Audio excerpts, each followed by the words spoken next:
Hey Bookish Babes, and welcome to my book nook. We are monsters. We give and we take. For those that are new around here, the name's Rainy. I read all types of books, primarily fantasy romance, so if you're interested in that, please like and subscribe to my channel down below. Now, I will just say, please watch this whole video through because I spent so many hours on this video. And let's talk about why. If you don't know what today's video is, it is me sharing and reading Booktuber's best books of 2024, okay?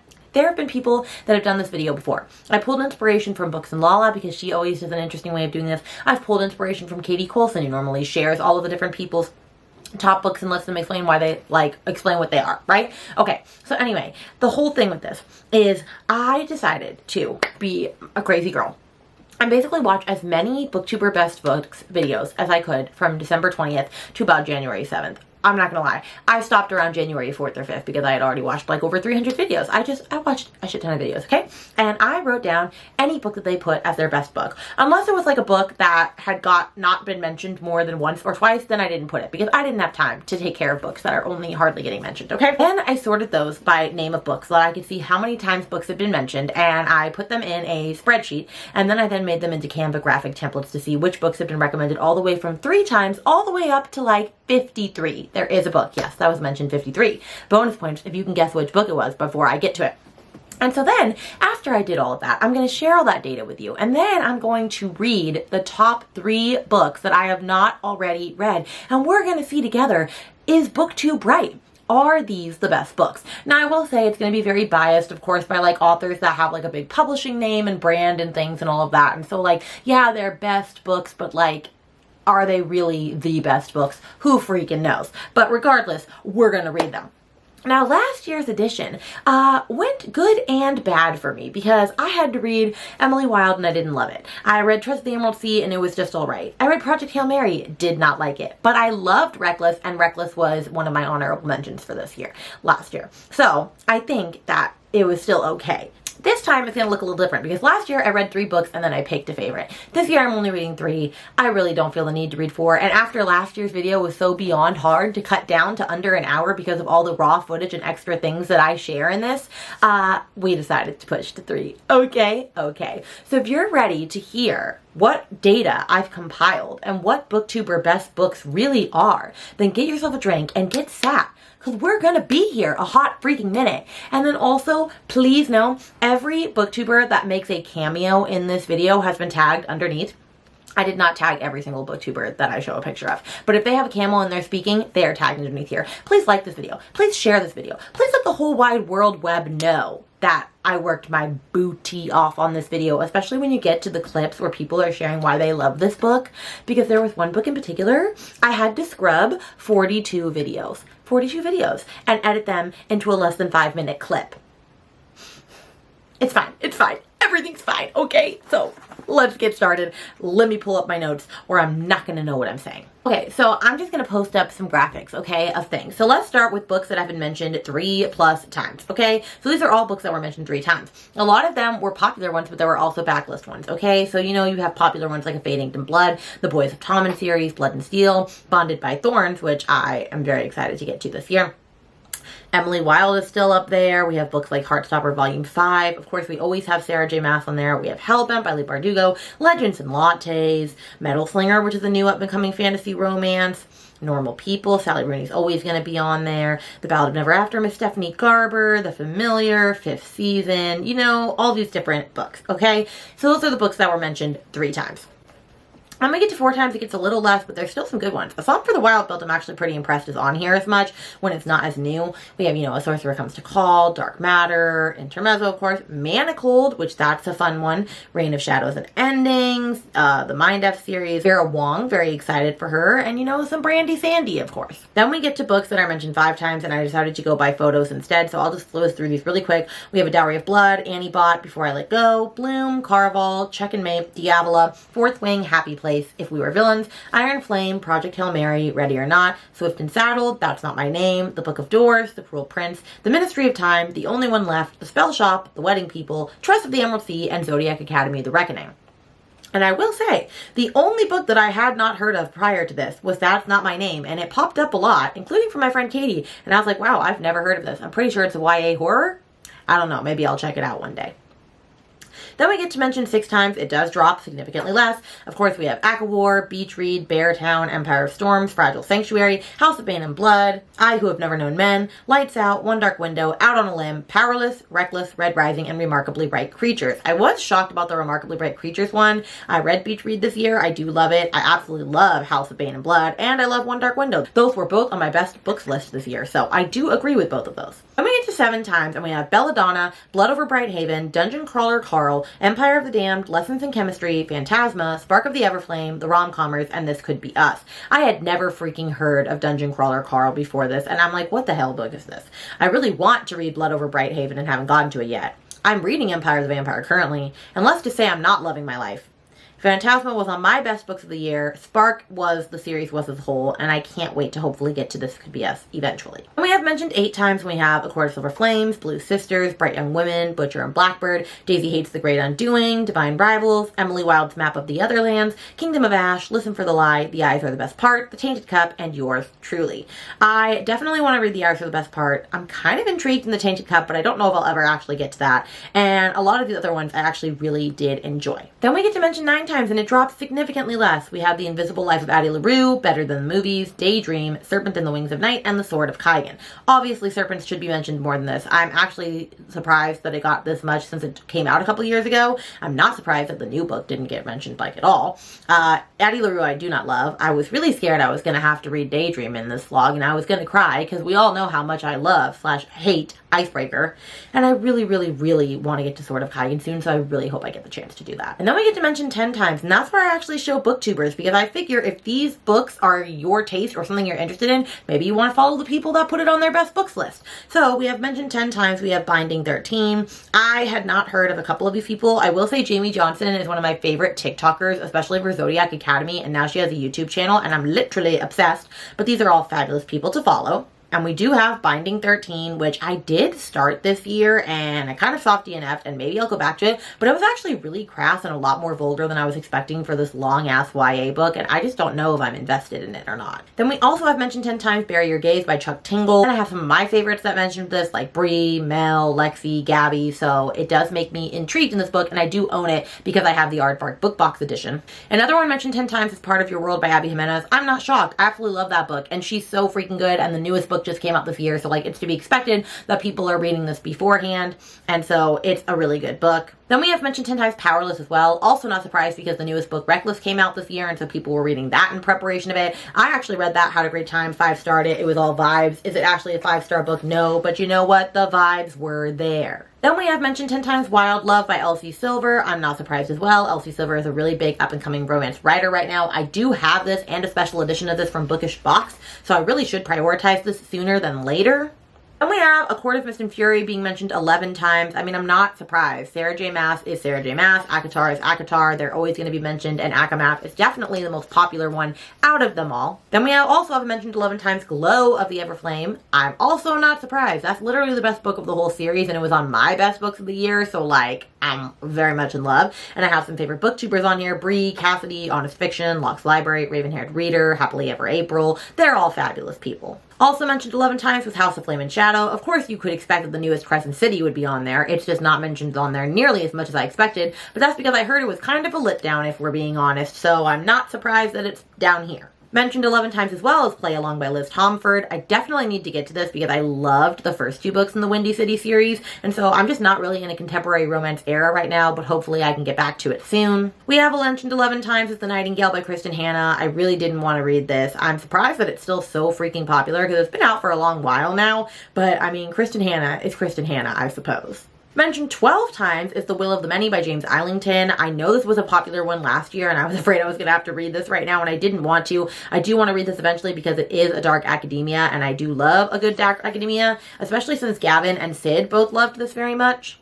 We have mentioned 14 times Magnolia Park's Into the Dark, and the only reason that I wouldn't have been able to read this is because I haven't read Daisy Hates the Great Undoing yet. Yeah, I know, what's wrong with me? I need to read this book. Magnolia Parks is like my all-time favorite series. It was my #1 book of the year, the second book in this series, so like, what am I really doing with my life? Mentioned 14 times also is We Used to Live Here. I read this and really, really enjoyed it, and when you read the theories on Reddit, like, this book is actually kind of brilliant. Like, I'm just saying. It is horror, though. It's very ambiguous ending. It might not be for everybody. Let me get mentioned 15 times is Heartless by Elsie Silver. This is my favorite in the Chestnut Spring series. I'm not shocked that this one is still doing so freaking well. It's just so good. I mean, nobody can beat Cade. Like Father Cade, Daddy Cade, he's just something else, okay? Also mentioned 15 times is Wild Eyes by Elsie Silver. That is the newest book in that series that came out this year. I do really need to jump on the bandwagon and understand why everybody is obsessed with this series so much. Mentioned 16 times is When the Moon Hatched by Sarah A. Parker. Of course I love this book. I love this book with my whole chest, but I do know that it is not for everybody, but for the girlies that is for, it is for them, okay? And we have some fabulous people recommending this book, like Raven-Haired Reader, Tori Between Pages, my girl Brittany, who gave it like her best book. Like, I'm just saying. Mentioned 17 times is The 7-Year Slip, which I was a little surprised just because this one was popular a lot last year, but I wasn't expecting as many people to put it on their list this year. But I do like this book and think it handles grief really well.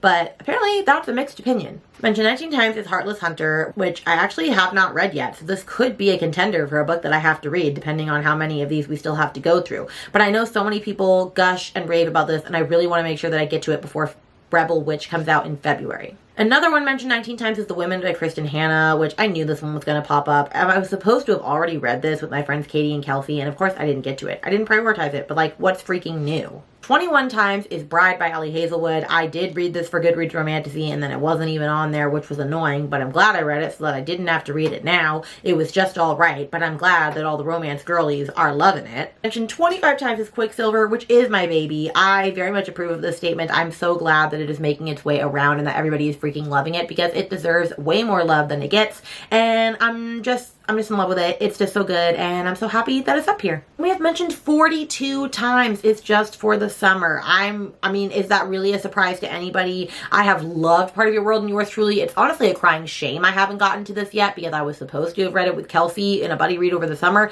Didn't get to it, so you might think I'm going to be reading this. And then mentioned 53 times is Funny Story by Emily Henry. And I actually started this in the middle of the year, didn't finish it until the last day of the year, when I was like, okay, I know this is going to be on Booktuber's Best Books. I'm already 30% of the way in. I should just finish it now. Absolutely loved it. I very much agree with this. And it was in my honorable mention. So like, I do get it.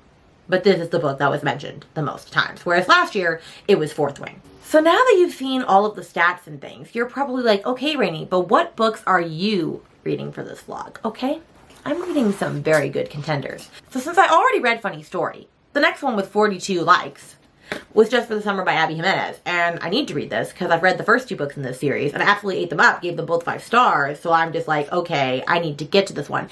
I'm not going to tell you what this book is about because a bunch of booktubers that put it on their best books are going to tell you what it's about. And we will get to that in just a minute. But let's share what other books I'm reading for this vlog. Then we had coming in at 19 votes was Heartless Hunter, which is the next one that I had not read, okay? Or Crimson Moth. This is the Fairy Loot Special Edition. I am so freaking excited to get to this. I was actually really glad that I got to get to this because I wanted to read the sequel in February and everybody is gushing about this. And it's like a witch hunter fantasy romance, like enemies to lovers. Like, sit me down. It's gonna be a good one. And then I'm going to share something. I was supposed to read the next one, which is The Women by Kristen Hanna.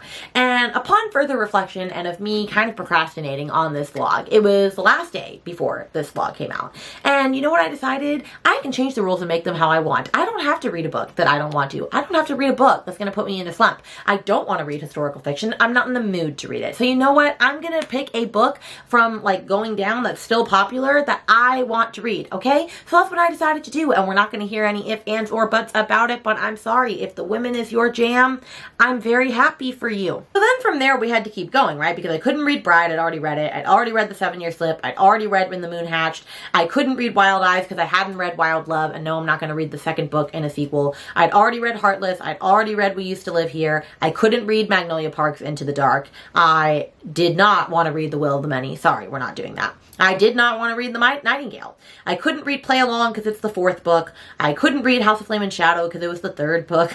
I already read Glow of the Everflame. I already read Akamath. So then we got to all the ones that were mentioned 10 or more times. And so I had to pick between Wild Love, Not Powerless, Not Part of Your World, Bury Your Gaze, and Binding 13. So it was between those 3. And since we already know I had a history with Binding 13, I eliminated it.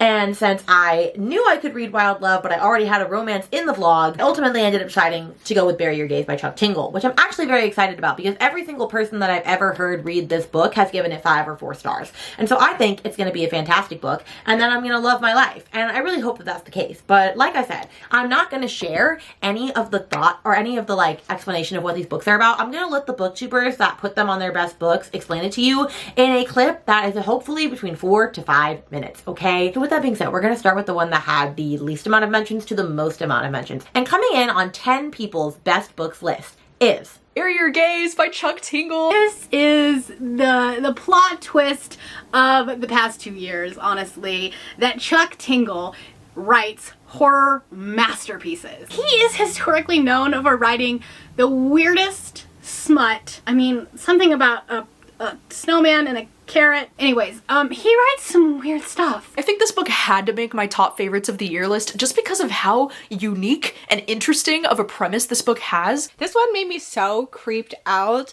The descriptions in Chuck Tingle's books are top tier. I just think that he is so effective with his horror choices. The beginning of this book almost feels like it's going to be a romance and then people start dying, so then it's not. So this is a comedic satiric horror novel about a guy, and he is a show writer slash director of a really popular horror series on a CW equivalent network, and his 2 main characters are women, and he has not so subtly been building up to this moment where they're going to confess their love for each other and kiss. When the higher ups tell him that they're gonna need him to kill off the gay characters in the show for the algorithm and for the show to do well on the season finale, and he's kind of torn because he really doesn't want to do that and he doesn't want to have to do that, but they're kind of threatening him in this way that they're well, we'll just find somebody else to do the job if you're not gonna do it. People that are watching this show that resonate with these characters will be pissed because I did that when I was a kid and somebody killed off my character. He refuses to do this because he wants queer characters to be happy. Shortly after that, some weird ass shit starts to happen. And we go on this journey. Perhaps mind-bending reality kind of stuff. Misha really quickly comes to realize that he is in danger. And you find characters from horror books that he used to write, or horror movies that he used to write are popping up in weird places. And you don't know if he's imagining it or not. And obviously, there's so much social commentary packed into this book about how, gay characters never get a happy ending and they always have to have some kind of tragedy in order to be interesting. The title, Bury Your Gaze, comes from a trope in fiction where gay people are used as fodder for emotional reaction and they're not treated as full human beings or allowed to have other endings of joy or sadness or melancholy or bittersweetness. They're just killed. It was a little meta. It didn't take itself too seriously, but also it took itself very, very seriously. It's a love letter to classic horror movies. This book does such a great job of tackling more sensitive topics about finding representation for yourself in TV or media, just trying to find something you can relate to, and the importance of maybe being someone that can share that with others, be the representation you never had. The gore is done so good in this. The kills are done great. It's a big F you to Hollywood and homophobia. It is very much inclusive. The queer spectrum is represented in this book so well. The main character, absolute delight, loved his humor, loved his personality. What I was not expecting in this book was that there would be such great asexual representation in this as well, because his best friend in this book is this woman who is asexual and aromantic, and I really, really loved to see that representation in this book too. 10 out of 10, new favorite of all time. If you have not picked up this book yet, and you are even a slightest bit of a horror reader, I strongly encourage you to do so, because this was incredible.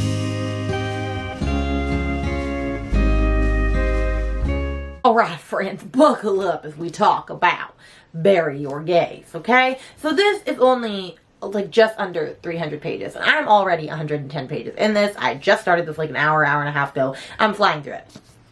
Am I loving it? No.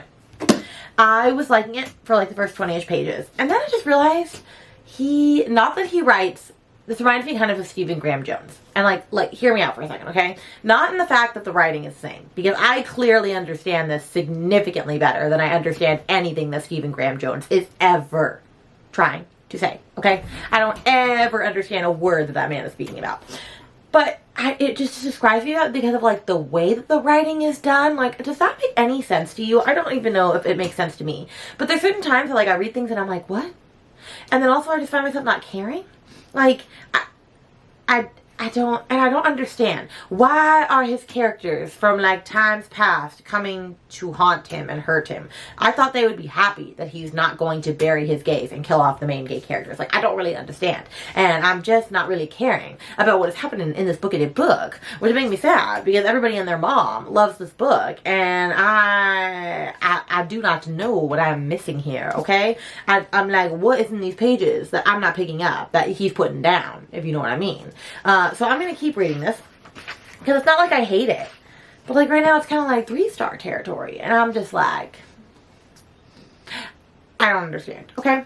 Also, is it supposed to be a horror? Because there was one gory thing that happened. But like, I don't know if I would consider this horror just yet. I'm sure it's going to like Annie up in a little bit, but yeah, it's just kind of alright. And am I a little disappointed about it? Yeah, I am, because I thought this was going to be a banger, a hit out of all of them.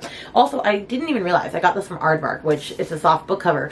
The Aardvark is the little A, like the dash for the A, which I absolutely love. I quite literally am obsessed with that.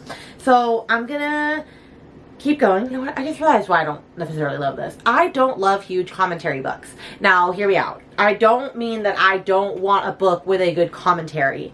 It's just when the commentary is commentarying to the point that, like, it's just too much, I would suppose that's what frustrates me. And I know a lot of people are going to say that was literally the point of this book. Okay, I get it. Don't come for me. Don't come for me. Okay, I'm just saying. I'm just sharing my thoughts on the interwebs, as one does. Okay? But that's all I have to say on this.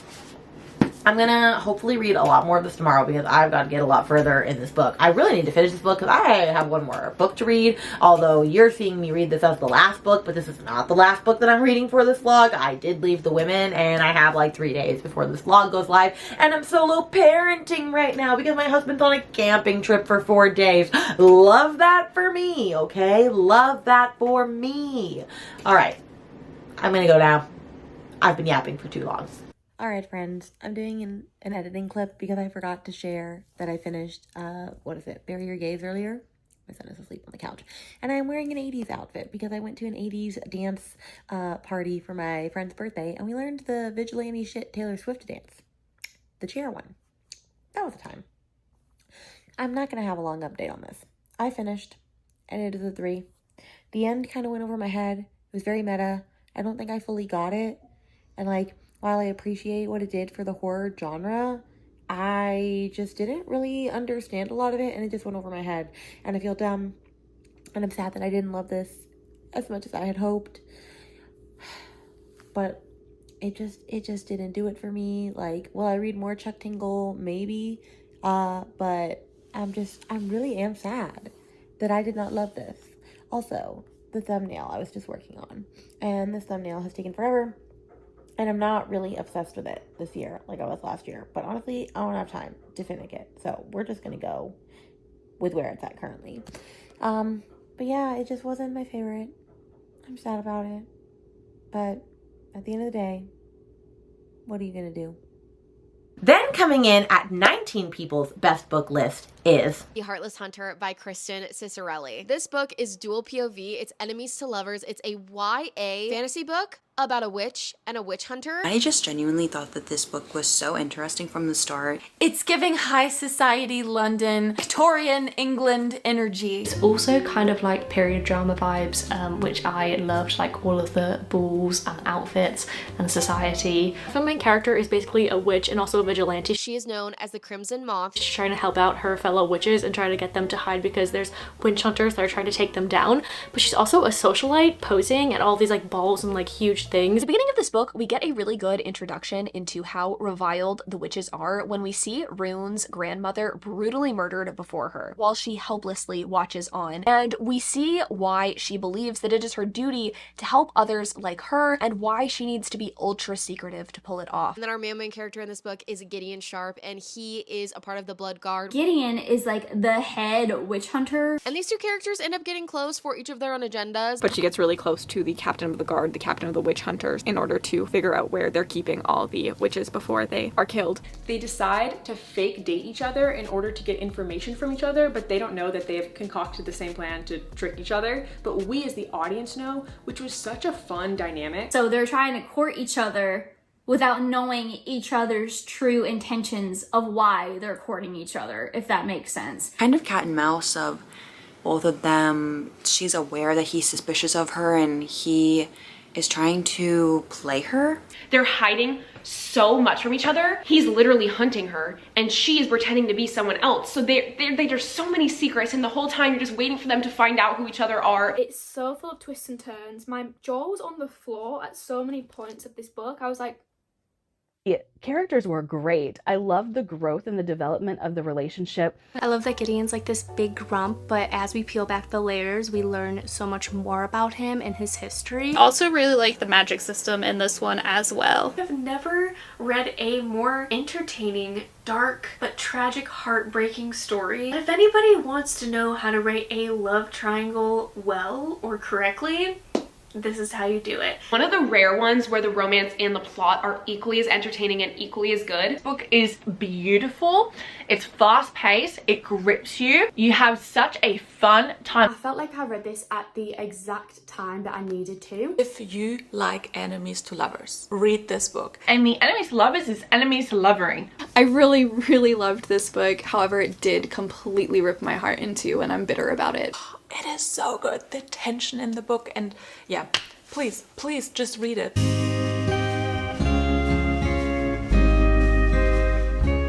Good morning, friends. Sorry for the not as fabulous video quality and sound in my classroom today. I don't know what's going on with the phone, but it's fine. Anyway, I am reading Heartless Hunter, or The Crimson Moth for the UK version, and I am 70 pages in, so I still have like around 300 pages left, so I'm only 20% in. I'm really liking it. It reads super quick. So if we don't know what this one is about, is her name Rune? For some reason, I think her name's Rune. I could be wrong. Yeah, it's about Rune, and she is a witch. And her goal in life is to save all of the other witches because they are executed whenever they are found, because witches are considered like not okay, you know?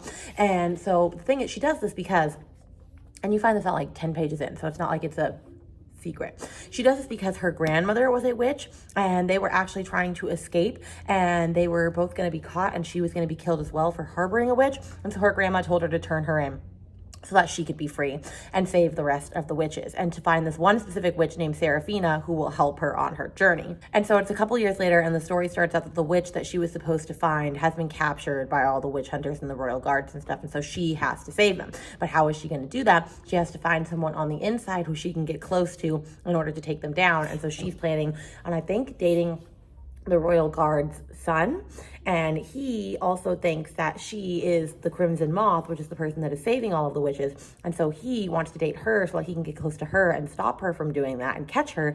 And so it's a fake dating situation between the two of them.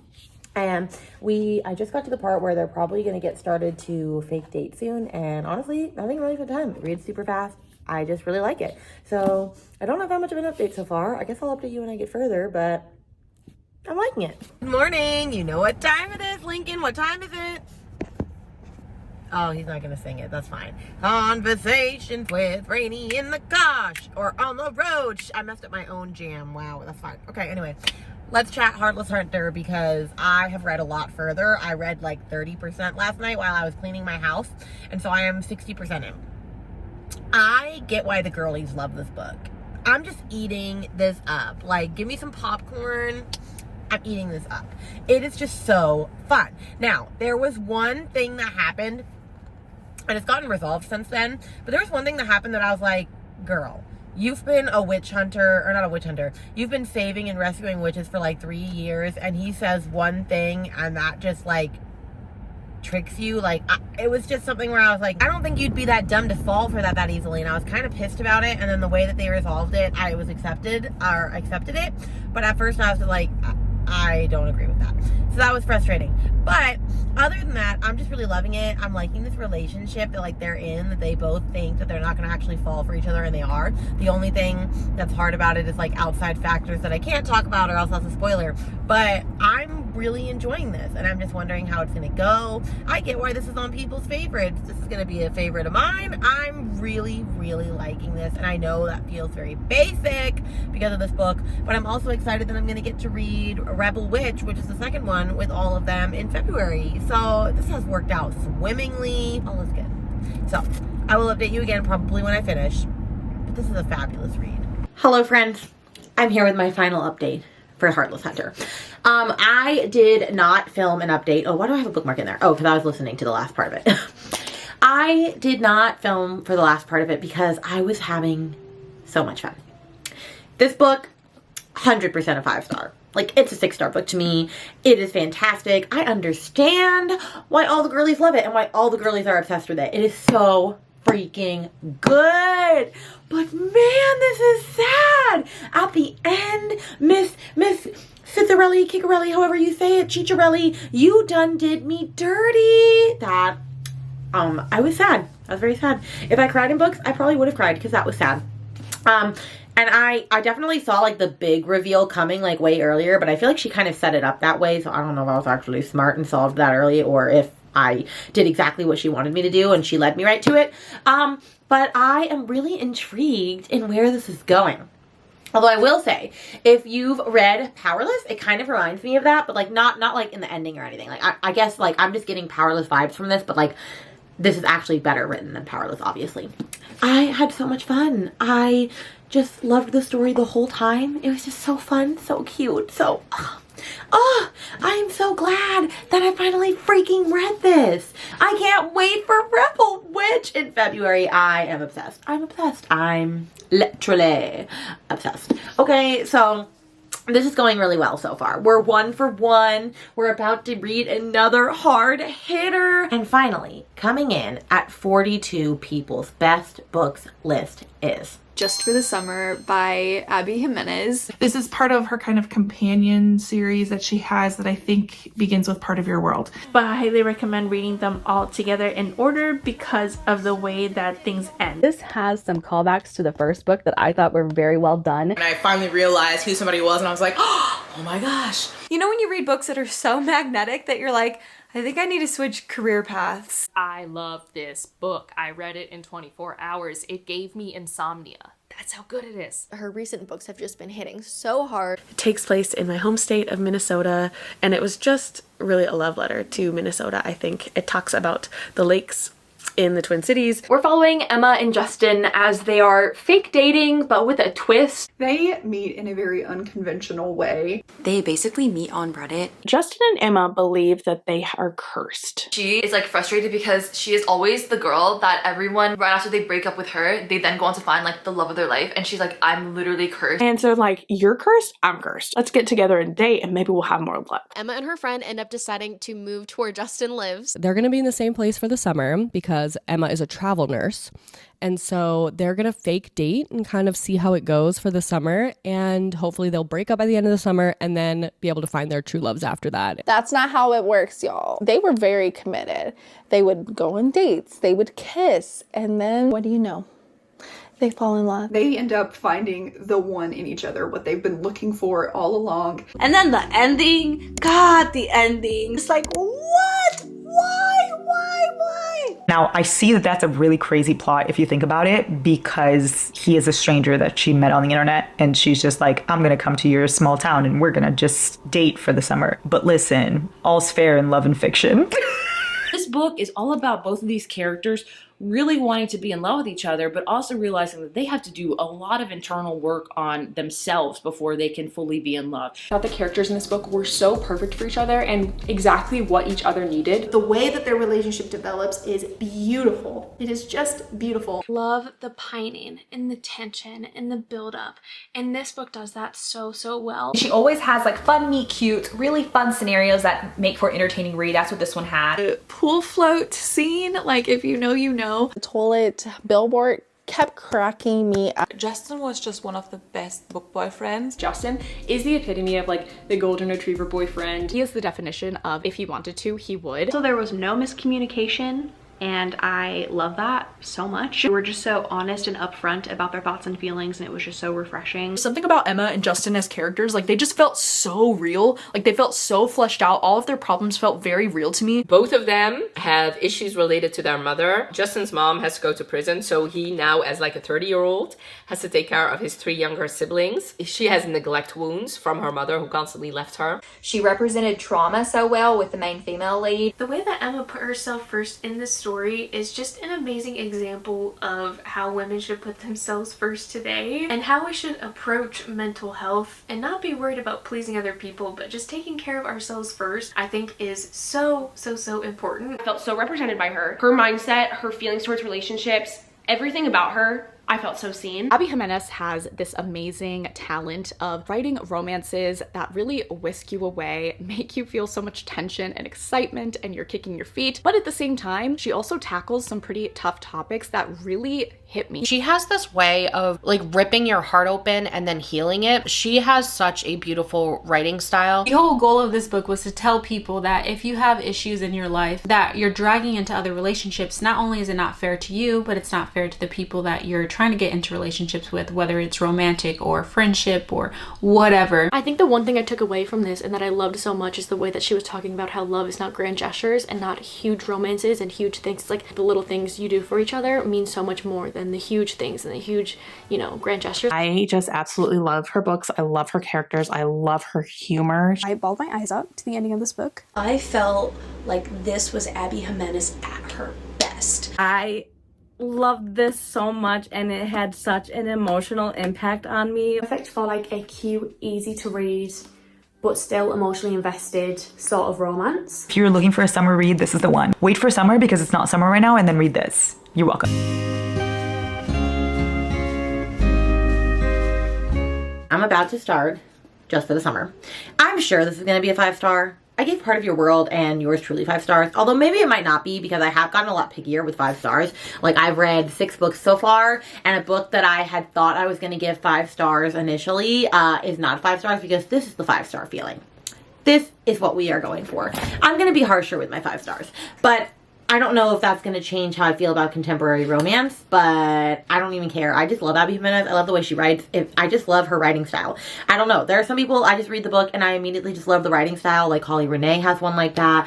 She does. Clarissa Broadbent, obviously. Like there are some books I just read and I just know that this book was meant for me, written the way that it is written. I don't know if that even makes sense, how to explain that, but like, that's what I'm feeling.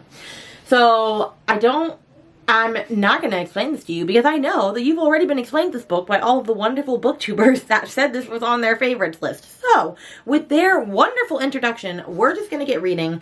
I don't know when I'm going to update you, but I just know I'm going to love this and that I should have read it already. I'm not sad that I have to read it for this vlog because I knew that it would at least be one that I would enjoy. Last year, we were questioning our entire lives with the books we had to read, honestly. So this is going much better than last year's.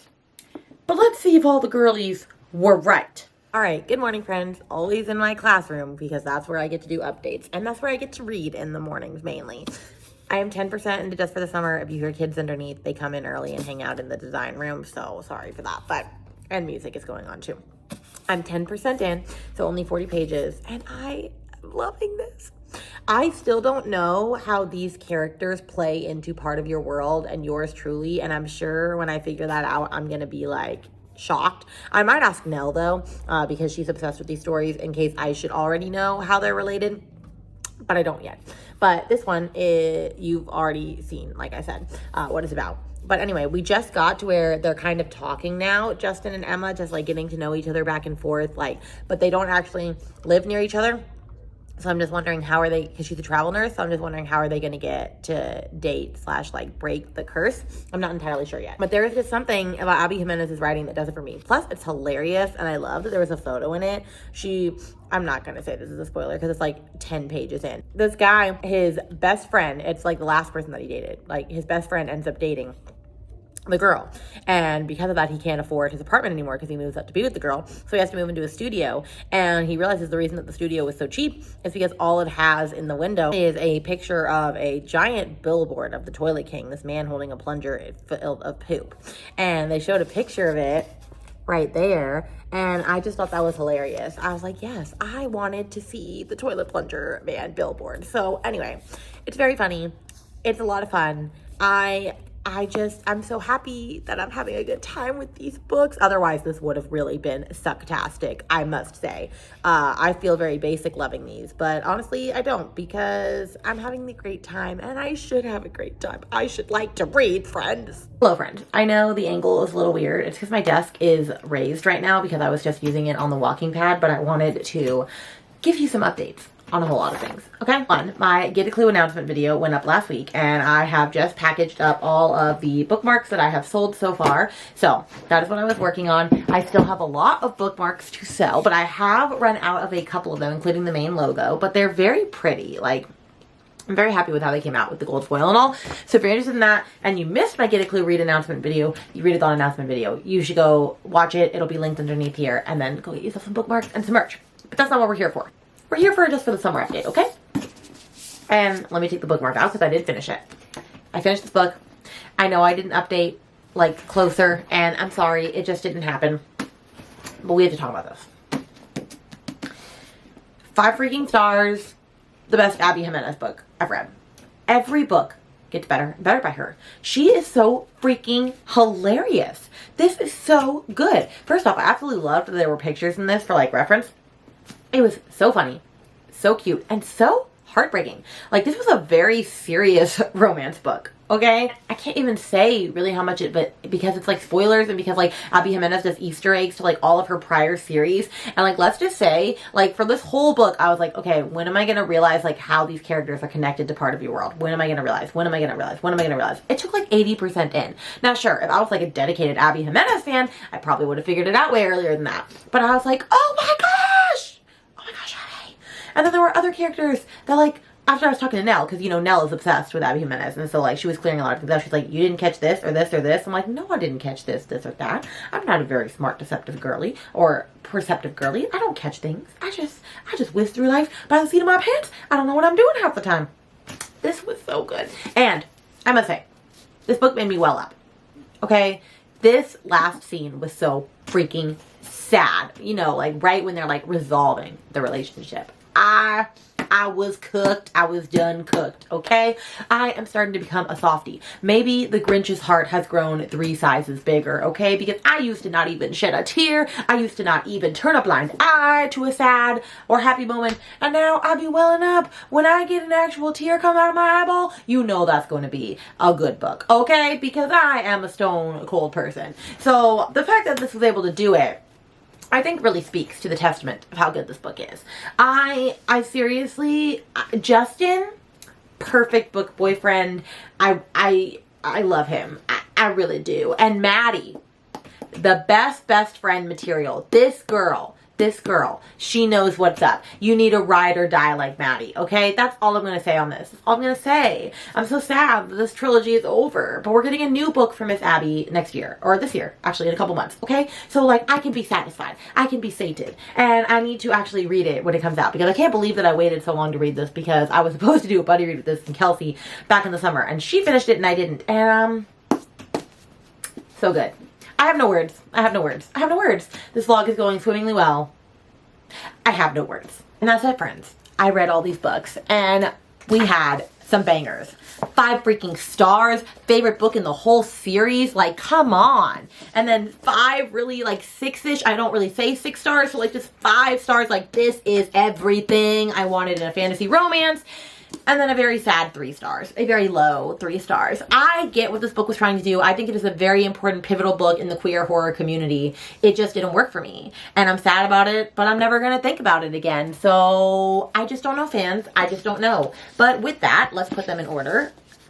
That is the book journey. And so I do agree that Booktube knows some best books. However, it is the same best books, and it wasn't very diverse this year. I feel like it was just the same books being mentioned over and over again. So if you got to the end of this, let's put a butterfly emoji just because of the Crimson Moth, and let me know what your best book is, or a best book that you love that is highly underrated, because I would love to read some more books that I don't see every other day on like the YouTube. And with that, my friends, please like and subscribe to my channel. Please like this video, share it with your friends, get the word out, let this get like the glory it deserves, because I'm exhausted and I'm gonna go to sleep for a million years. With that, thank you to all of my patrons in my friends-themed Patreon. I love you very much. The residents, you are fabulous. If you want more information, you can find all of the stuff that we do underneath this video down below. And also, if you haven't signed up for the Get a Clue Readathon, and it is still January when you're watching this, then go sign up because it's in February. You can watch my announcement video, which is underneath here. We already have over 200 members inside of the Discord, and I can't wait to have you be a part of it as well. And then make sure to follow me on all social media handles at rainybluereads. And with that, my friends, I will see you in a video very soon. Bye.